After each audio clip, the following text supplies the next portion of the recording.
La noche antes de mi boda, en su maleta, descubrí un certificado de matrimonio con otra mujer, fotos de su boda, un itinerario para una luna de miel en Japón y el informe de una ecografía que confirmaba un embarazo de gemelos. Inmediatamente, llamé a mi organizadora de bodas. Y el día de la boda, cuando la novia hizo su entrada, el novio enloqueció al instante. Dentro de 12 horas, me convertiré oficialmente en la esposa de Javier. Dentro de 12 horas, nuestro amor de 10 años, un amor que nació en la infancia, finalmente dará su fruto. Este ático en el corazón del barrio de Salamanca, donde planeábamos construir nuestro hogar. Esta noche, el silencio es particularmente profundo. Afuera, las luces de la ciudad brillan como una vía láctea artificial. Pero en mi corazón se agita una inquietud indescriptible. Me consolaba a mí misma pensando que era la típica ansiedad preboda que sufre cualquier novia. Desde el baño, llegaba el sonido rítmico del agua corriendo. Javier estaba dentro. Con una sonrisa, decidí revisar por última vez la maleta de viaje, la que él dijo haber preparado para nuestra luna de miel en Hawái. Solo quería asegurarme de que nuestros pasaportes y documentos de identidad estuvieran en orden. Siempre he sido así de meticulosa, y Javier siempre decía que amaba esa faceta detallista de mi personalidad. La costosa maleta de marca estaba colocada pulcramente al lado del armario. Abrí la cerradura y revisé el bolsillo de malla exterior. Todo parecía en orden. Pero justo cuando iba a levantar el forro del compartimento principal para revisar el bolsillo secreto de debajo, mi mano se detuvo. El forro estaba extrañamente abultado.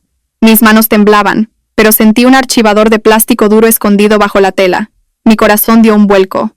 Esta no era mi maleta. No tenía derecho a registrarla. Pero un funesto presentimiento me impidió detenerme. Al sacar el archivador, sentí que se me helaba el aliento. El primer documento era una copia de un certificado de matrimonio. Novio. Javier Ortiz. Contuve la respiración. Novia. Isabel Ramos. Isabel Ramos. Ese nombre me resultaba demasiado familiar. Intenté buscar en mis recuerdos, pero mi mente se quedó en blanco. Y la fecha de registro era el 15 de marzo. Apenas 3 meses atrás. Hace 3 meses yo estaba con él probándome vestidos de novia. Se me secó la garganta. Debajo del certificado había un pendrive negro. Lo conecté al portátil que estaba abierto sobre el tocador. Cientos de fotos aparecieron. No eran fotos de recuerdo. Era un álbum de bodas completo, realizado profesionalmente en Mallorca. Javier seguía luciendo esa sonrisa radiante, esa mirada tierna, pero sus brazos rodeaban a otra mujer. Isabel, vestida con un inmaculado vestido de novia, se apoyaba en su hombro. Una sonrisa deslumbrante de felicidad. Se veían realmente bien juntos. Se miraban con la misma devoción que yo creía que él solo me dedicaba a mí. Sentí una opresión en el pecho. Pasé las fotos a toda prisa, deseando que todo fuera una pesadilla, una broma cruel o un malentendido. Pero no lo era. El tercer documento era un itinerario de luna de miel reservado. No era Hawái. El destino era Kioto, Japón. Billetes de avión, pases para el tren bala Shinkansen, recibos de reserva en un lujoso hotel Ryokan. Todo estaba a nombre de él y de ella. Y entonces, el último documento se deslizó fuera. Fue como una cuchilla que cortó el último hilo de cordura que me quedaba. Un informe de una revisión ginecológica rutinaria de una prestigiosa clínica internacional. Nombre de la paciente: Isabel Ramos. La fecha de la última revisión era de hacía 2 días. El resultado: embarazo gemelar de 12 semanas. Desarrollo completamente normal. 12 semanas. Eso significaba que los bebés fueron concebidos exactamente en la misma época en que él se casó con ella. Me derrumbé sobre el frío suelo de madera, y el archivador se desparramó a mis pies. Mis oídos zumbaban. Ya no veía las luces de la ciudad ni oía sus ruidos. Solo veía las sonrisas felices de Javier e Isabel, y las 2 pequeñas vidas que crecían en su vientre. 10 años. Mi amor de 10 años no era más que una gran obra de teatro en la que yo era la única actriz que no conocía el guión. El sonido del agua en el baño cesó de repente, seguido por el clic de la cerradura. Iba a salir. A toda prisa, recogí los documentos, los metí en el compartimento secreto de la maleta y cerré la cremallera. Justo cuando la puerta del baño se abría, Javier salió con el pelo mojado, llevando solo una toalla alrededor de la cintura. Parecía tan relajado y feliz. Se rió al verme sentada en el suelo junto a la maleta. ¿Qué pasa, cariño? Tienes una cara. ¿Estás nerviosa por mañana? Se acercó y se inclinó para abrazarme. Me aparté y forcé una sonrisa. No, mi amor. Solo estaba comprobando los pasaportes, por si se nos olvidaba algo. No te preocupes por eso, lo he preparado todo. Javier me acarició el pelo, su sonrisa aún radiante. Venga, vamos a dormir pronto. Mañana tienes que ser la novia más guapa del mundo. ¿La novia más guapa del mundo? Esas palabras ahora sonaban como un insulto. Asentí fingiendo cansancio, me metí en la cama y me cubrí con el edredón. Javier no notó nada extraño. O quizás simplemente no le importaba. Apagó la luz y pronto su respiración rítmica llenó el silencio a mi lado, pero yo no podía dormir. En la oscuridad, las lágrimas corrían sin cesar por mi rostro. Isabel Ramos, ese nombre no dejaba de dar vueltas en mi cabeza, y entonces el recuerdo me golpeó. Lo recordé. Isabel, la protegida de la familia de Javier, una especie de hermana adoptiva a la que habían cuidado durante años. Recordé que Isabel era la hija de un socio del padre de Javier que había fracasado en los negocios. Su padre, desesperado, tomó una decisión drástica, dejando atrás a su esposa y a su joven hija.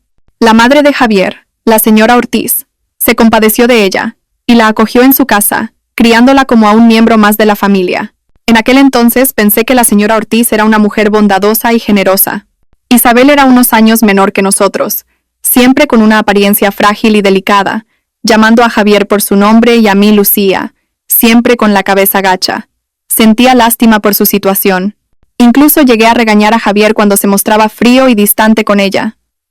Javier, no seas tan duro con Isabel. Lo ha pasado muy mal. En ese momento, Javier me miró con una extraña expresión. Lucía, no tienes ni idea. Ella no es tan simple como crees. Es mejor que mantengas las distancias. Pensé que era demasiado desconfiado. Creía que era un buen hombre que sabía mantener las distancias. Confiaba ciegamente en él. Pero esa frialdad no era rechazo. Era una elaborada farsa para engañarme. No me estaba protegiendo de Isabel. La estaba protegiendo a ella de mis sospechas. Todos los detalles comenzaron a encajar con una claridad aterradora. Hace 3 meses, Javier dijo que tenía que volar urgentemente a Dubái para cerrar un contrato crucial. Un contrato que, según él, podría decidir el futuro de toda la empresa. Estuvo fuera casi una semana. Resulta que fue entonces cuando llevó a Isabel de la mano para registrar su matrimonio. Hace un mes, dijo que tenía que inspeccionar un nuevo proyecto hotelero en Mallorca. Se quejó de lo agotador que era el trabajo e incluso me envió fotos de aburridos planos de diseño. Resulta que estaba ocupado haciéndose románticas fotos de boda junto a su esposa legal. Para nuestra luna de miel me hablaba del mar azul y las arenas blancas de Hawái, pero a mis espaldas reservaba en secreto billetes a Kioto con Isabel. Un plan perfecto, un engaño calculado hasta el último detalle. El hombre al que había amado durante 10 años, en quien confiaba más que en mí misma, era un director de escena magistralmente astuto. Mientras planeaba conmigo la boda del siglo, estaba construyendo una pequeña familia con otra mujer. El dolor inicial se transformó gradualmente en un escalofrío que me recorrió la espalda. Me di cuenta de que no solo había sido traicionada, sino que me habían tomado por tonta, tratada como una simple pieza de ajedrez en su plan. Pero, ¿por qué? Si ya tenía a Isabel, e incluso esperaba un hijo con ella, ¿por qué insistir en casarse conmigo? La respiración regular de Javier a mi lado ahora me resultaba repugnante. Ese sonido que durante 10 años me había dado paz, ahora era como el tic-tac de un engranaje que aplastaba mi corazón. Pasé la noche en vela, mirando al techo, tratando de encontrar la respuesta a una sola pregunta. ¿Por qué? Si ya amaba a Isabel, esperaba un hijo con ella e incluso se había casado en secreto, ¿por qué mantenerme a su lado? ¿Por qué celebrar una boda tan fastuosa y pública? ¿Cómo pensaba gestionarnos a Isabel y a mí? ¿Una a la luz y otra en la sombra? ¿O pensaba que yo era tan estúpida que nunca lo descubriría? Cuando todas las hipótesis parecían absurdas, un viejo recuerdo me vino a la mente. Antes de fallecer, mi padre era el abogado de mayor confianza del abuelo de Javier. El abuelo de Javier era un capitalista de la vieja escuela, un astuto zorro del mundo de los negocios que había construido un imperio por sí solo. Mi padre y el abuelo eran más que empleador y empleado, eran amigos íntimos. Recuerdo que una vez, después de una copa, mi padre me tomó la mano y me advirtió. Lucía, sé que quieres a Javier, pero recuerda que su familia es complicada, especialmente el testamento de su abuelo. Él solo confiaba en ti. En aquel momento me reí, pensando que mi padre se preocupaba demasiado, pero ahora cada una de sus palabras volvía a mí con una claridad vívida. Mi padre me dijo que el abuelo de Javier no confiaba en nadie, ni siquiera en sus propios nietos. Temía que el negocio de toda su vida se arruinara por culpa de descendientes incompetentes o matrimonios equivocados. Por eso, incluyó una cláusula especial en su testamento.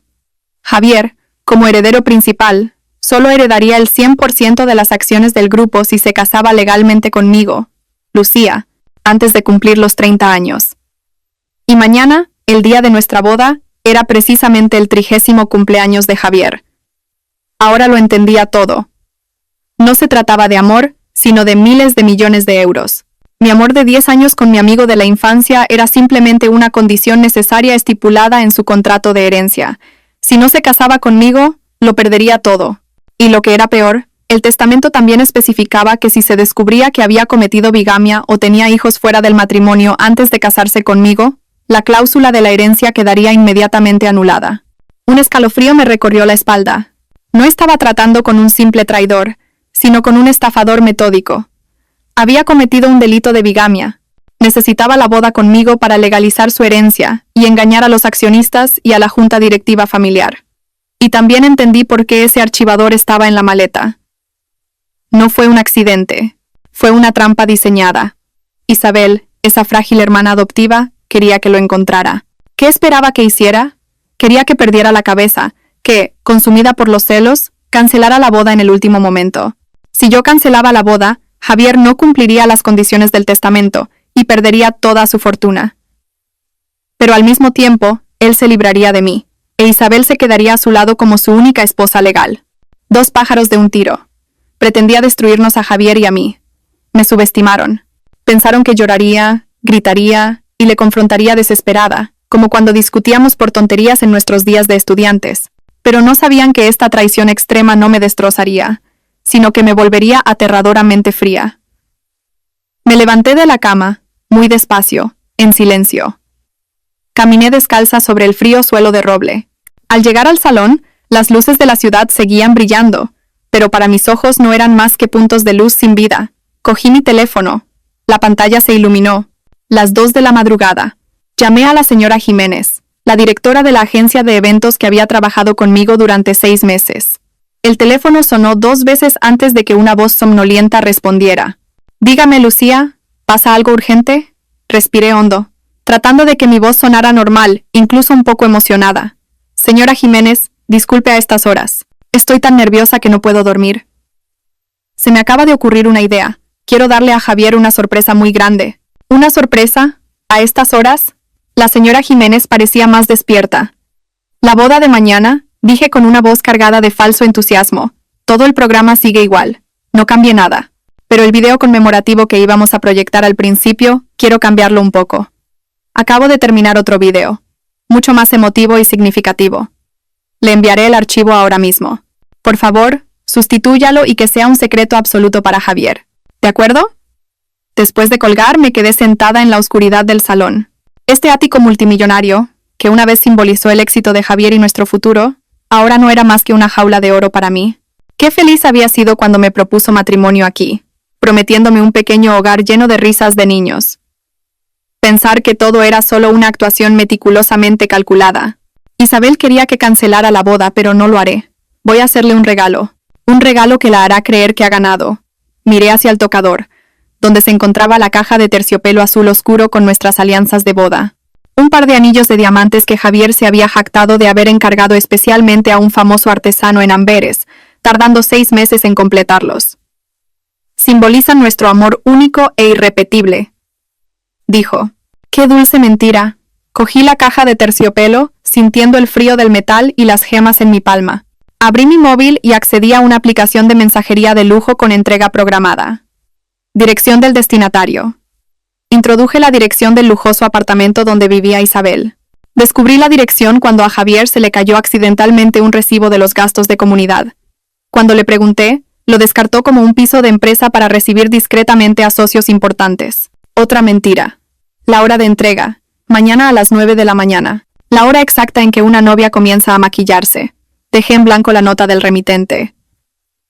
En su lugar, abrí una aplicación de mensajería anónima y envié un mensaje al número de Isabel. También había fotografiado rápidamente ese número en la agenda de Javier, guardado bajo hermana adoptiva. El mensaje era una sola línea. Que lo lleve quien más lo merezca. Quería que Isabel recibiera estas alianzas. Quería que creyera que lo había descubierto todo y que, destrozada por el dolor, había decidido rendirme. Quería que creyera que admitía mi derrota y le devolvía el símbolo de nuestro compromiso. ¿Qué pensaría una mujer al recibir el anillo de bodas de su rival justo antes del momento decisivo? Pensaría que ha ganado. Se pondría con confianza su vestido de novia, se colocaría ese anillo y se dirigiría a la ceremonia para reclamar a su hombre. Y eso era exactamente lo que quería que hiciera. Después de todo esto, volví al dormitorio. La noche era larga, pero no podía permitirme perder ni un segundo más llorando. Abrí mi portátil y conecté el pendrive que contenía los pecados de Javier. Cientos de fotos de boda, el certificado de matrimonio, los itinerarios de vuelo, incluso el informe del embarazo gemelar. No solo los copié, sino que los reorganicé meticulosamente en un archivo de presentación. Como música de fondo, elegí la misma melodía dulce que Javier había seleccionado para sonar en la boda. Comencé el vídeo con fotos de nuestros 10 años de amistad infantil, recuerdos puros. Y de repente, inserté la imagen de su certificado de matrimonio con Isabel. A continuación, intercalé sus felices fotos de boda con los ardientes mensajes de amor que él me había enviado en las mismas fechas. Trabajé como una máquina, sin emoción, sin dudar. Cada vez que insertaba una foto de Isabel, mi corazón se endurecía un poco más. Y cuando coloqué la ecografía de los gemelos como imagen final, supe que mi regalo sorpresa para Javier estaba completo. Subí todo el archivo de vídeo a un servidor seguro en la nube y le envié el enlace a la señora Jiménez. Con una advertencia. Recuerde, señora Jiménez, es un secreto absoluto. Es mi más sincero deseo. El amanecer comenzaba a despuntar. Había pasado la noche en vela, pero mi mente estaba extrañamente clara. Limpié todas las huellas. Volví a coger ese pendrive pecaminoso, lo coloqué exactamente en su sitio original dentro del archivador y lo escondí en el fondo de la maleta, como si nadie lo hubiera tocado. Cuando el día se hizo completamente claro, oí a Javier moverse. Cerré los ojos y fingí estar profundamente dormida. Se levantó de la cama en silencio, como para no despertarme. Los pequeños ruidos de la cocina me indicaron que estaba preparando el desayuno. Este hombre, mientras me engañaba cruelmente, desempeñaba a la perfección su papel de prometido ejemplar. Poco después, entró en el dormitorio con una pequeña bandeja y me despertó. Mi futura esposa, es hora de levantarse y desayunar. Hoy es tu día. Tienes que comer bien para ser la novia más guapa. Me froté los ojos y esbocé la sonrisa que había ensayado toda la noche. La sonrisa de la novia más feliz del mundo. En la bandeja había un huevo frito en forma de corazón, mi favorito, y un zumo de naranja recién exprimido. Gracias, mi amor, dije con voz dulce. Javier se sentó al borde de la cama y me observó comer. Con voz tierna dijo, come mucho. Últimamente he estado tan ocupado con viajes de negocios que no he podido cuidarte bien. Después de la boda, en la luna de miel, te lo compensaré todo. ¿Compensarme? La palabra saliendo de su boca me revolvió el estómago. Estaba ocupado, sí. Ocupado casándose con otra mujer, haciéndose fotos de boda con su nueva esposa, cuidando de su esposa embarazada de gemelos. Sentí náuseas, pero me tragué a la fuerza ese falso huevo en forma de corazón. Levanté la vista y lo miré. El hombre al que había amado durante 10 años. El mismo rostro, la misma mirada tierna. ¿Cómo puede una persona ocultar un secreto tan monstruoso y mantenerse tan serena? ¿No sentía el más mínimo remordimiento o culpa? Cariño, dije, tratando de sonar lo más normal posible. Estoy un poco nerviosa. ¿Nerviosa por qué? Se rió, acariciándome el pelo. Por si no soy la novia más guapa. La boda es tan grande. Hay tantos invitados importantes, tengo miedo de meter la pata. Javier soltó una risa llena de confianza. ¡Qué tontería! Eres mi novia. Por supuesto que serás la más guapa. Yo me encargaré de todo. Tú solo tienes que estar guapa y feliz. Me apoyé en su hombro. El último apoyo. Feliz. Desde anoche esa palabra se había convertido en la broma más amarga. Terminé todo el desayuno lleno de mentiras. Tenía que interpretar mi papel a la perfección hasta el último segundo. Miré al hombre que tenía delante. El que una vez fue mi mundo. Mi refugio en la vida. Ahora era un extraño, un actor brillante en su propia obra. Y yo, de ser la protagonista de un cuento de hadas, me convertiría ahora en la directora del final de esta obra. Comí hasta el último bocado y le elogié por ser tan detallista, como siempre había hecho durante los últimos 10 años, como si todavía confiara en él, como si todavía lo amara. Pero esta era la última vez. No sé si notó la diferencia en mi sonrisa. Probablemente no.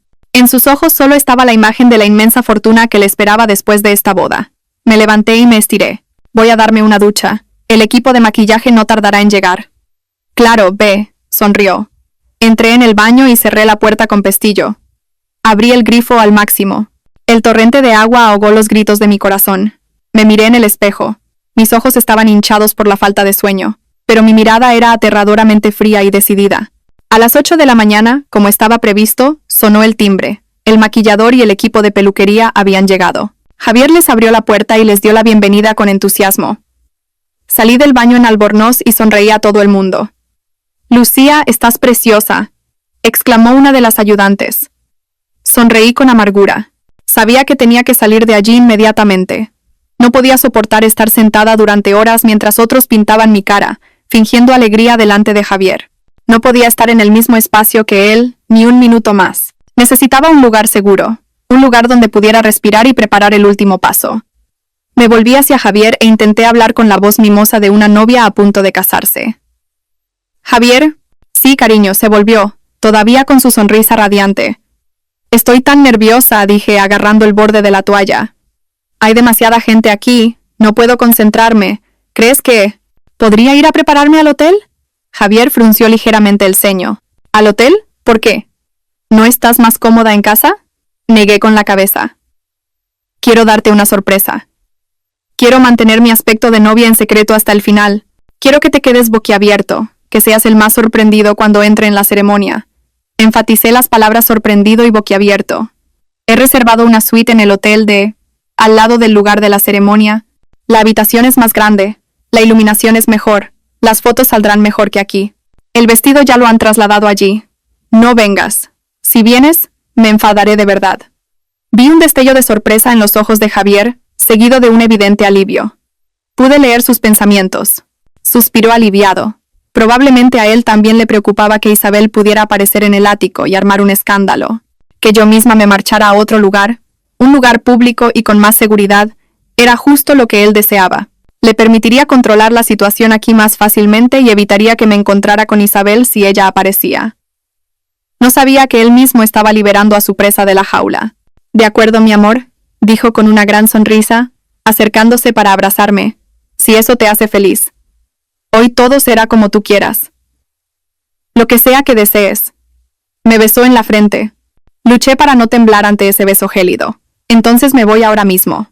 Tú prepárate en casa y ve primero al lugar de la ceremonia», dije, soltándome rápidamente de sus brazos. Me volví hacia el equipo de maquillaje.